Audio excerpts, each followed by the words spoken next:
నమస్తే, నేను Ashok Kumar. Welcome to our channel. ఇక్కడ మనకు స్క్రీన్ పైన కనిపిస్తున్నటువంటి వ్యక్తి పేరు తులసి చందు. ఈవిడంటే నాకు వ్యక్తిగతంగా గౌరవం ఉంది. ఎందుకంటే దేశంలో ఏదైనా సరే ఎక్కడైనా పెద్ద న్యూస్ జరిగినా కూడా దాంట్లో లోటుపాట్లు మంచి చెడ్డలు చెప్తూ వస్తారు. కానీ అది ఏమి కర్మో మనకు తెలియదు. కానీ ఏపీ వరకు తెలంగాణ వరకు వచ్చేసరికి ఆవిడకంటూ ఒక సొంత ఎజెండా ఉంది అని అందరికీ అర్థమవుతుంది. ఏంది? ప్రో కాంగ్రెస్ ప్రో వైసీపీ అంటే తల్లి కాంగ్రెస్ పిల్ల కాంగ్రెస్ని భుజాన్ని వేసుకొని మోస్తుంది. దాంతో కూడా ఇబ్బందిలే. ఎందుకంటే ఆవిడ ఇన్ని రోజులు కష్టపడిన దాని ముందు సరేలే ఈ మామూలే అనుకుంటా ఉంటాం. ఈ మధ్య ఈ కోవలోనే ఆంధ్రప్రదేశ్లో ఏదైతే మెడికల్ కాలేజీల యొక్క ఇష్యూ జరుగుతూ ఉన్నదో ఆ సమయంలో ఈవిడ ఒక వీడియో చేశారు. ఏమని?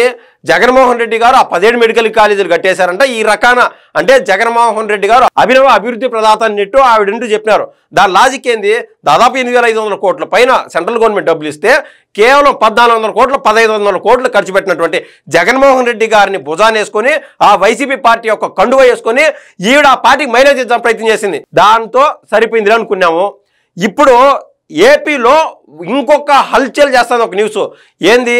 ఆంధ్రప్రదేశ్లోని విశాఖపట్నానికి గూగుల్ యొక్క కంపెనీ వచ్చింది.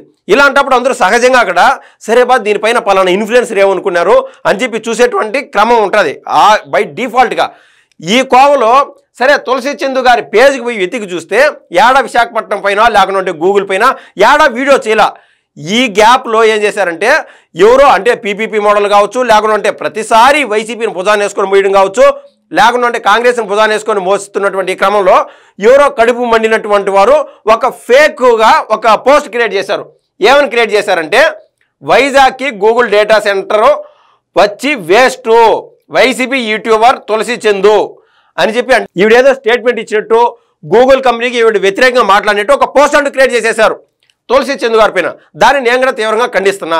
కానీ మ్యాటర్ ఏంటంటే ఒక అబద్ధాన్ని అదే పనిగా ఒక నిజం అలా రుద్దాలన్నప్పుడు ఎంత బాధగా ఉంటుంది. అదే తులసి చందు గారికి కూడా ఎదురైంది. సో ఆవిడ వివరణించుకోవాల్సి వచ్చింది. ఏమని చెప్పిందంటే నేను ఈ అంశం మీద వీడియో చేయలేదు, ఎక్కడా కామెంట్ కూడా చేయలేదు. కానీ ఇలా నేను కామెంట్ చేసినట్లు ఫోటోషాప్ చేసి ఫేక్ ప్రచారం చేయాల్సినటువంటి అవసరము ఎవరికి ఉంటుంది? నేను పీపీపీలను విమర్శిస్తూ వీడియో చేశాను కాబట్టి నా మీద వైసీపీ ముద్ర వేస్తూ ఇలాంటి తప్పుడు పోస్టులు అన్నమాట. ఇలాంటి వాటినే మా ఊర్లో తాటాకు చప్పుళ్ళు అంటారు. ఇలాంటి ఫేక్ పోస్టులు పెట్టే ఫేస్బుక్ పేజీలను ఏం చేయాలి అని ఈవిడంటూ ఆవిడ ఆగ్రహం వ్యక్తం చేసింది. కానీ ఈవిడ చెప్పినటువంటి మాటలోనే పెద్ద గ్యాపు, పెద్ద బొరకే ఉన్నది. ఏంది? ఈవిడ మాటలోని అంతరార్థం ఏంది? ఈడేందో టీడీపీ వాళ్ళు జనసేన వాళ్ళు ఈవిడ పైన ఫేక్గా ఈ యొక్క పోస్టులు క్రియేట్ చేసినట్టు ఈవిడ అభివర్ణిస్తుంది. కానీ ఇటువంటి పోస్టులన్నీ క్రియేట్ చేసేది ఎవర్రా ఉండారంటే కేవలం వైసీపీ బ్యాచే. ప్రతిసారి పేమెంట్ ఇస్తేనే తులసి చందు చేస్తుందా అంటే వాళ్ళు ఇంకా తడికొట్టేసుకోవాల్సిందే. ఎందుకంటే జగన్మోహన్ రెడ్డి గారు ఆల్రెడీ అన్నారు మేము ఆర్థికంగా అంతంత మాత్రమే ఉన్నాం కాబట్టి సో మేము సారికి డబ్బులు పంచలేమని చెప్పి, కాబట్టి పేమెంట్ వస్తేనే నేను వీడియో చేస్తానని చెప్పి ఈ తులసి చందు గారు భీష్మించుకొని కూర్చోన్నారేమో మనకైతే తెలియదు. కానీ ఈవిడ గ్యాప్ ఇచ్చింది, ఈవిడ లేట్ చేసింది కాబట్టి గూగుల్ పైన ఒక వీడియో చేయడంలో. కాబట్టి ఆటోమేటిక్గా వైసీపీ వాళ్ళే ఈ పోస్టులు క్రియేట్ చేసింటారని నేనైతే బలంగా విశ్వసిస్తున్నాను. ఎందుకంటే ప్రతిసారి ఈవిడే బయటకు వచ్చి వీడియోలు చేయాలంటే అది అవని పని. మనమే తులసి చందు గారికి మనవంతో మనం సాయం చేద్దాము. తులసి చందు పేరు వాడుకొని మన ప్రజల్లోకి కొద్దిపాటి ఇన్ఫర్మేషన్ చూపిద్దాము గూగుల్కి వ్యతిరేకంగా అని చెప్పి వైసీపీ వారు ఆడినటువంటి ఫేక్ డ్రామా ఇది. ఈ కోవలో తులసి చందు గారికి కొన్ని విషయాలంటూ గుర్తు చేస్తాను. వైసీపీ వారు ఆడేటువంటి డ్రామాలు ఏ రేంజ్లో ఉంటాయో ఒక్కసారి చూపిస్తాను. ఇప్పుడు తులసి చందు గారికి ఫైనల్గా ఒక క్వశ్చన్ అడుగుతున్నాను. నేను ఇప్పుడు కొన్ని ఇన్ఫర్మేషన్ చెప్తాను. దీంట్లో ఏ ఒక్కదానిపైనైనా లోతుగా విశ్లేషణ చేసి దాంట్లో లోటుపాట్లు ఏమున్నాయి, మంచి ఎవరిది చెడ్డ ఎవరిది, ఎవరికి న్యాయం జరిగింది ఎవరికి అన్యాయం జరిగిందని చెప్పి ఒక్కసారైనా సరే వివరించిందా తులసి చందు అని చెప్పి నేనైతే అడుగుతున్నాను. ఒక్కసారి డైరెక్ట్గా నేను చెప్పేటువంటి పాయింట్స్ ఒకసారి చూడండి. మీ అభిప్రాయం ఖచ్చితంగా కామెంట్ రూపంలో తెలియజేయండి. తులసి చందు గారికి సూటిగా కొన్ని ప్రశ్నలు. ఆ ప్రశ్నలు ఏంటంటే పాస్టర్ ప్రవీణ్ గారి వ్యవహారం జరిగినప్పుడు ఆవిడ బయటకు వచ్చి అదును దొరికింది కదా అని చెప్పి బీజేపీకి వ్యతిరేకంగా వీడియో చేసింది. నేను అన్నా కదా ఇప్పుడు దాకా తులసి చందు గారు పలానా వాటిపైన వీడియోలు చేయలేదని. ఎస్, పాస్టర్ ప్రవీణ్ గారి పైన వీడియో అయితే చేసింది. అది ఏంది? బీజేపీకి వ్యతిరేకంగా, మరీ ముఖ్యంగా ఇక్కడ ఏపీలో ఉన్నటువంటి గవర్నమెంట్కి వ్యతిరేకంగా అవకాశం దొరికింది, చేసేసింది. దాన్ని బట్టి అర్థం చేసుకోవచ్చు ఆవిడ ఎవరి సైడ్ ఉన్నారని. ఆఖరికి ఏమైంది, ఈ యొక్క టీడీపీ గవర్నమెంటో జనసేననో లేకుంటే ఇక్కడ ఉన్నటువంటి కూటమి గవర్నమెంట్ ఓవరాల్గా బయటికి ప్రతి సీసీ కెమెరా, కొన్ని వందల సీసీ కెమెరాలు బయటికి తీసి చూపించుకోవాల్సినటువంటి పరిస్థితి అంటూ దాపరించింది. ఆటోమేటిక్గా ఇంకా పోలీసు వారు ఆ కేసు అంతా నమోదు చేసి అదంతా వ్యవహారం అంతా మనం చూసాం. అప్పుడైనా సరే కనీసం ఒక సారీ వీడియో అని చెప్పడం కానీ, లేదా ఇది జరిగింది నేను ఇలా అనుకున్నాను అని చెప్పి తన వ్యూవర్స్కి ఒక రెస్పెక్ట్ ఇవ్వలేదు ఆ రోజున ఈ తులసి చందు గారని నేనైతే ఆవిడ గుర్తు చేస్తున్నా. ఇంకా కందుకూరులో ఈ మధ్య జరిగినటువంటి హత్య, స్వయంగా ఇద్దరు స్నేహితులు వాళ్ళ ఇండ్ల కాడికి పోయి అడిగినా కూడా చెప్తారు, వాళ్ళిద్దరు స్నేహితులు, ఇద్దరు కులాలకు సంబంధించిన వాళ్ళు ఏదో డబ్బులు కాడ ఒక గొడవలు వచ్చి ఒకరు పోయి వేరే వాళ్ళపైన దాడి చేశారు. ఆ క్రమంలో ఆయన చచ్చిపోయినాడు.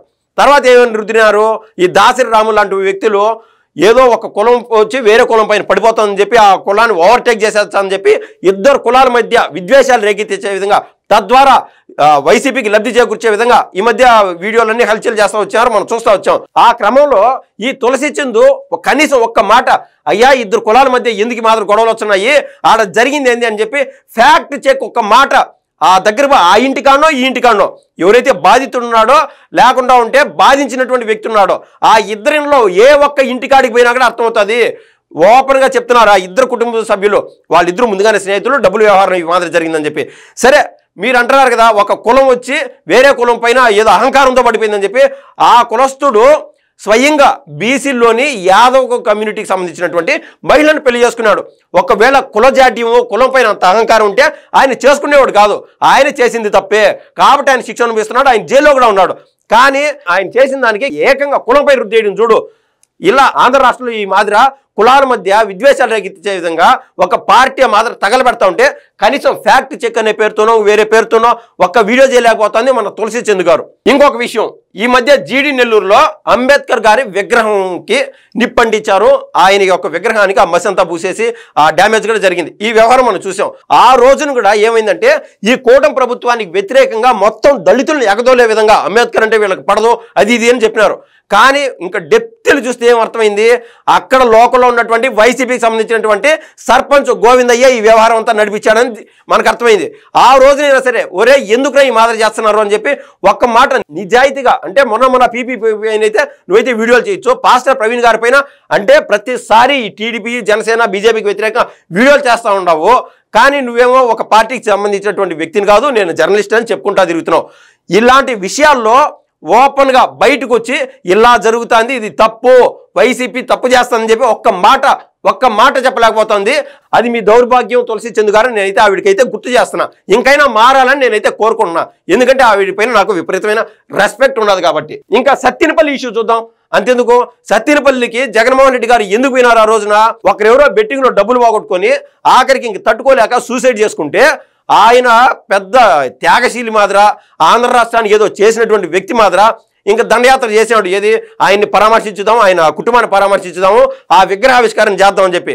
దాంట్లో ఇన్నర్ లాజిక్ ఏంది, ఈ టీడీపీ లేకుండా జనసేన వాళ్ళు ఆయన ఏదో చంపేశారని చెప్పి, ఈ విధంగా టార్చర్ పెట్టి చంపేశారని చెప్పి ఇలా పులుందాం అనుకున్నాడు జగన్మోహన్ రెడ్డి గారు. కానీ ఫ్యాక్ట్స్ ఏందని జగన్మోహన్ రెడ్డి గారి ద్వారానే బయటకు అర్థమైనాయి. జగన్మోహన్ రెడ్డి గారు ఈ యొక్క కూటమి ప్రభుత్వానికి బ్రాండ్ అంబాసిడర్గా పనిచేస్తున్నారని చెప్పి అటువంటి వ్యవహారాలతో మనకైతే అర్థమైంది. ఆ రోజునేమైంది, అట్ ఏ టైం రెండో ఇష్యూ జరిగింది. ఆ రెండో ఇష్యూ ఏంటంటే సెంగయ్య అనేటువంటి ఒక వ్యక్తిని జగన్మోహన్ రెడ్డి గారు కారు కింద టైర్ కింద పడి చనిపోయినాడు. ఫైనల్గా ఏం చేశారు, మసిమసి మారేడుకే చేసేద్దామని చెప్పి ఈ యొక్క కూటమి ప్రభుత్వం పైన నెట్టేద్దామని చెప్పి ప్రయత్నం చేస్తున్నాడు. పాకులన్నాడు జగన్మోహన్ రెడ్డి గారు. ఆ రోజున ఎక్కడ పోయింది ఈ యొక్క తులసి చందు గారు నేను అడుగుతున్నా. ఇటువంటి ఎన్నో వ్యవహారాలు జరిగితే మీకు అవన్నీ కనపడవు. ఏదో మనిషి అన్నాక పొరపాట్లు తప్పులు వెరీ కామన్, సర్దుకొని పోతా ఉండాలా. కానీ ఈ యొక్క కూటమి ప్రభుత్వం ఏదైనా తప్పులో లేకుండా ఏదన్నా రాంగ్ లైన్లో పోయేటప్పుడు మంచి సలహాలు ఇవ్వాల్సింది పోయి ఏదో పొరపాటున అంటే మంచి చేసినా చెడ్డ చేసినా అన్ని దుమ్మెత్తిపోసే విధంగా అవకాశం దొరికితే చాలు ఈ కూటమి ప్రభుత్వమైన దుమ్మెత్తిపోయాలని చెప్పి ఇటువంటి యూట్యూబర్లు ఉన్నారు. కాబట్టి తులసి చందు గారికి నా వంతు కొన్ని సలహాలు ఇస్తూ విరమించుకున్నాను. ధన్యవాదాలండి.